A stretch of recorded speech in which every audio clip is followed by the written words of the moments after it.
न धरती महे कोनो न कोनो आकाश माँ, न धरती महे कोनो न कोनो आकाश माँ।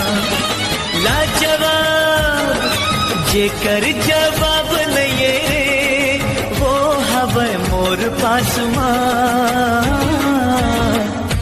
कोई लिखे कविता,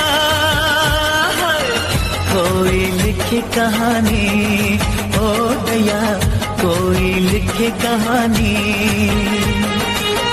मैं तो गीत लिखो सुन के गुतुर बानी, हे दया सुन के गुतुर बानी।